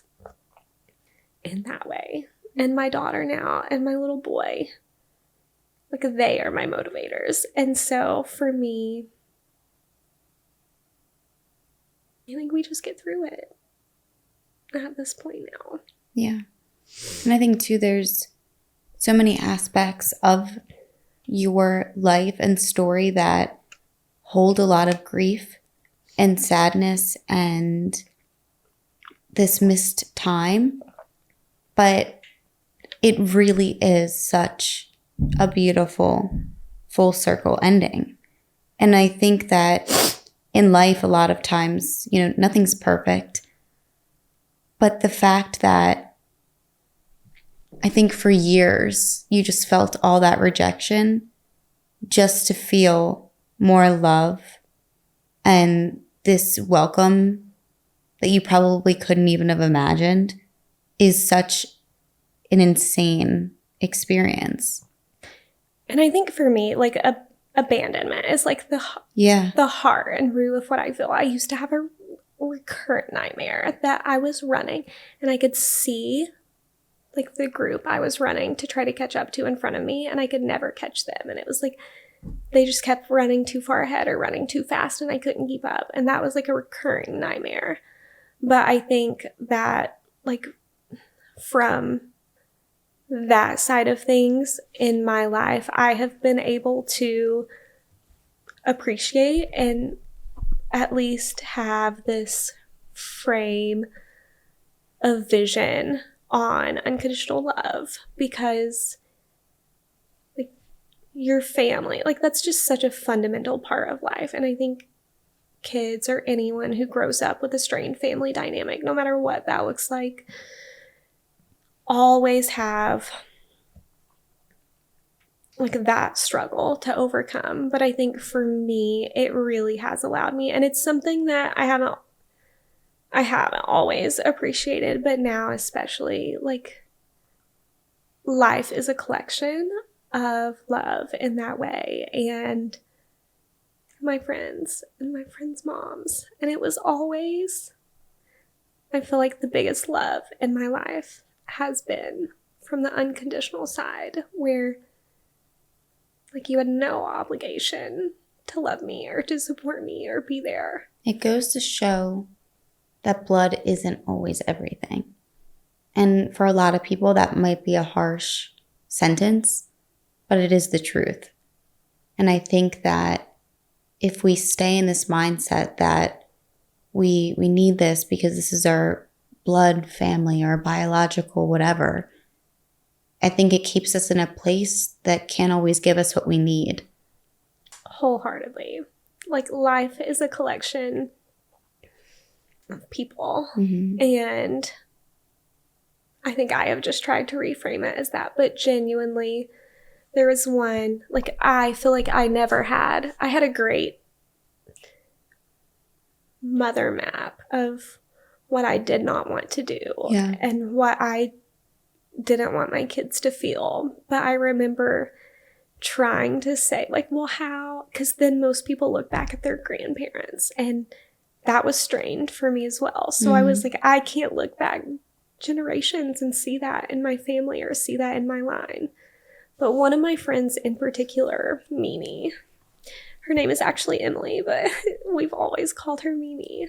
Her mother at the time, Teresa and Erica, Haley and Mimi's moms in particular, like they were the blueprint for me. And Teresa specifically, literally Mother Teresa, that's the running joke that I've called her throughout my life. But I remember, like, regardless of what mine was, like seeing a woman love her kids in that way, and still, like, she was a great parent. She was like, I don't care if you're in college, you're cleaning this apartment. Mm-hmm. it was so healing. And it's almost like the little things that you cling to at the time.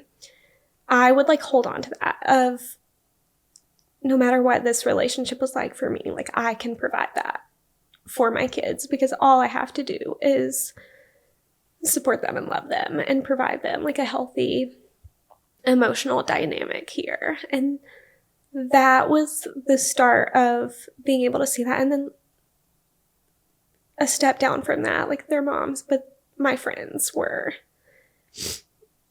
like chosen family along the way. And every chapter, there are just like those few core people that were literally like life super glue at that time. And that has been, I think, something that becomes so valuable in parenting as well, because just small things, my daughter's in first grade now, and just small things of like, we wanted to play a different game at recess. This is really hard. Like, she doesn't want to be my friend anymore because I wanted to play tag and she wanted to play jump ropes. What's going on here? I think that it is such a gift in that way to be able to share advice with my kids and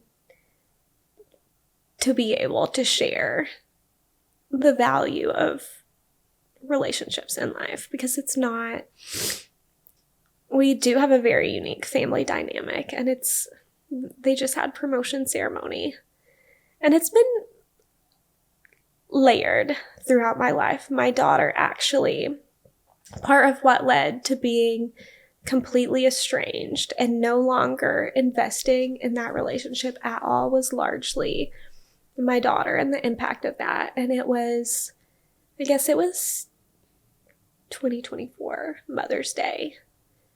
She's so smart. She's like a little interrogator. She's unfiltered, and it's just like the innocence of being a kid. And she was like, hey, who do you call on Mother's Day? And I was like, and I really dislike Mother's Day. It is a very sad day for me typically. But I was like, well, it's about me and you. Like, it's actually my chance to celebrate being a mom. And she was like, yeah, but who is your mom? And I told her, and they've been around each other. Like, she does know who she is. But hearing her ask questions and to hear her process that is a whole other level. And now I will never be untruthful with them. So I always try to present it from like I'm telling you in an age appropriate way. Yeah. But she would just ask now. And I was like, it will never seep onto you. Like, the hurt will not go any further than this. Like, it absolutely does stop here. And there were just small things, but the birthday thing, like on my little sister's birthday every year, she posts the one that made me mama, like my first baby, the one who made me mom. And it was the same. My little sister is expecting her first baby, and that has been a whole, like, it is like direct denial of my kids now. And that's pain that I just am not ready to continue. And so I think we have gotten to a place where I feel much more confident just navigating it and understanding I will forever and always have hard days. I am continually processing this, and I think that it's something that I will just carry with me forever, and I've accepted that. It is just, I can't predict what is going to trigger grief in that dynamic. Sometimes it's the smallest things. I work weddings. That's like what I do. I do photography and videography for weddings. And there are wedding days where like relationships with moms will have me fill in it. But I think that I've just gotten to a place now where, like, I'm very fortunate with where my life has ended up and turned out. And I'm so grateful for the support that I had along the way. And it hasn't been family. It has literally been all the people in my life, this little mosaic of people who had no obligation to me or to love me or to do anything, that have made sure along the way that we got there and that love and support were present in my life. But that is like worth getting through all of the terrible for.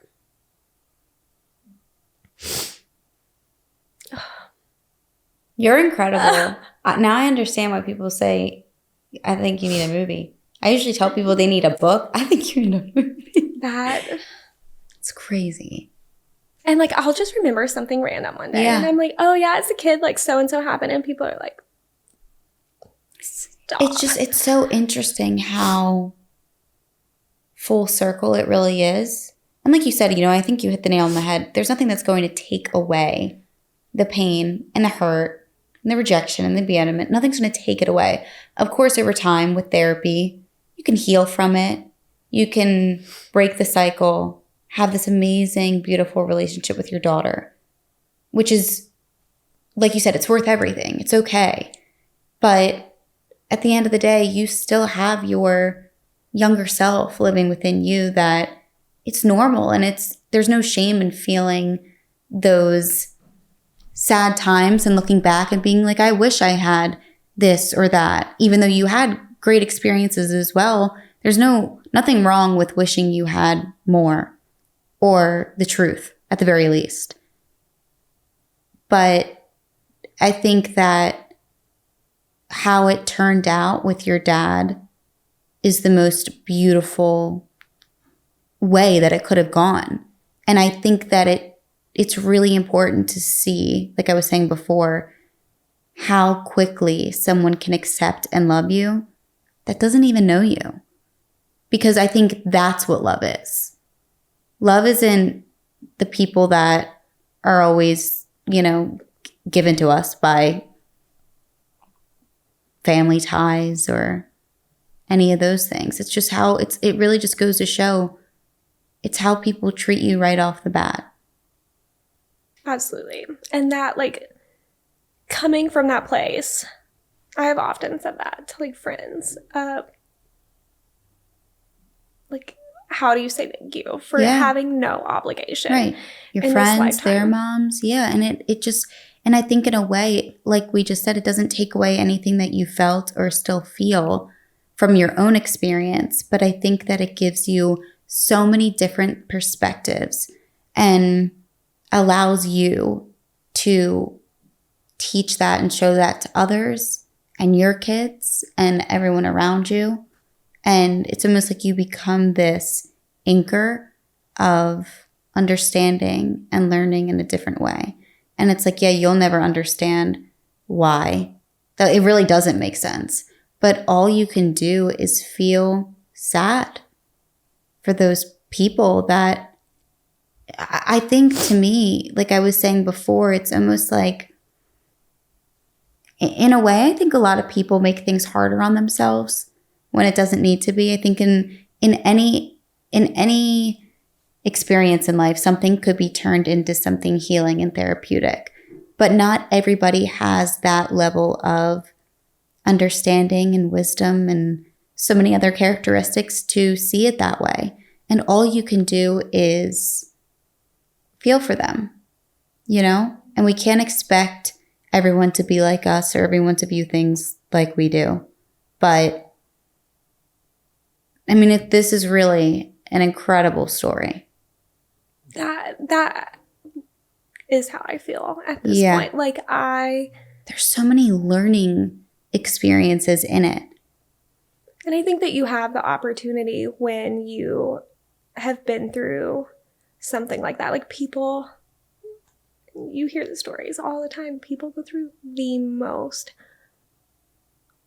horrifically traumatic things, and so much good can come out the other side of it. That, like, I am so grateful that I can share that with people, because that I have such a heart for, like, a misunderstood teenager.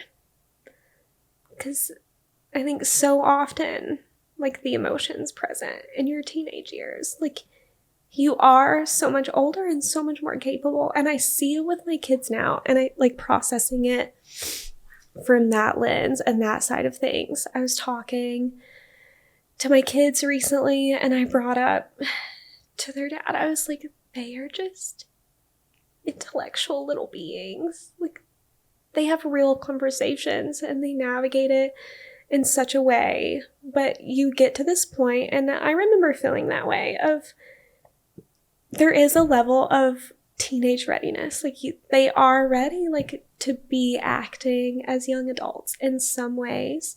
And I think our minds categorize them there, but we don't think of also, like, how fresh that they still are. And I think now I have the opportunity sometimes, like, to speak to someone in that, like, age demographic who's just going through it. Like, it is hard to be a teenager, and it's hard to do life socially, and it's hard to be in school. Like, it's socially, it is all hard. But I think being able to share and to connect with that, like, misunderstood, because everyone says that, like, you were so hateful, like, you just pushed back as a teenager. Yes, but it was a reflection of what you were feeling inside, and that, like, that is just such a soft spot. And I think that there is this period of time when people are going through things, and I think for me, that was just like a loss of my voice. And I remember, like, they would say that, and I would think that, like, yes, I am a sure-spoken, stubborn teenager. But it, like, I felt like the just loss of words, and I could advocate for anyone. I could speak in any situation, but words were just gone when I would try and navigate that or say it. And so much of my reaction and experience at that time was just like silence and inward. And I think now, especially, it has allowed me to be able to speak from the other side of that. And I think the voice of, if you feel like you're going through everything when you're young, like, you owe it to yourself to experience life the way that you want to, and to really, like, go out and give that a chance. And I'm so grateful that I was encouraged to be brave by so many people along the way, because I think genuinely, like, sometimes you just have to be brave. Like, be terrified and do something anyways, and just be brave. I remember one day I was like, why could you at 16 just drive to this random stranger's house and knock on the door and leave? But you can't go in the grocery store at 23 because you're having anxiety in the parking lot. So it is just a different side of the lens, honestly. Yeah. But I do feel so much more so. For so long, you feel like, why the hell is this happening to me? Like, why have I been made to carry this battle? And I remember just, like, on a health level, feeling like my body and life have betrayed me in so many ways. My health was always so touch and go. And I was like, why couldn't I have just, like, one problem to deal with? And instead, it's, like, the worst things in all areas. Why? But I do genuinely appreciate the perspective that it has given me more than anything. And I definitely have gotten to the point now where, like, I see the value of that. And it's would I trade what I went through for not going through that and having like the ideal childhood and scenario? Probably. But that wasn't an option in the dynamic that I was in. And so I guess at this point, I am so grateful for the way that it has resulted in the life that I have now. And I'm extremely grateful for that. You should be. But we have been on a little journey together. Yes. It's been lots of tears. You did amazing. You should be so proud of yourself. Thank you. Like, you're natural. Thank you. You are so good at telling your story. And there's so many things I could say. All positive. Thank you. But I'm so grateful. So thank you. Thank you For being open to sharing your story on here and all the detail that you have and being so open. It means so much to me, and you're incredible. And yes, you need a movie and a book and whatever else. Seriously.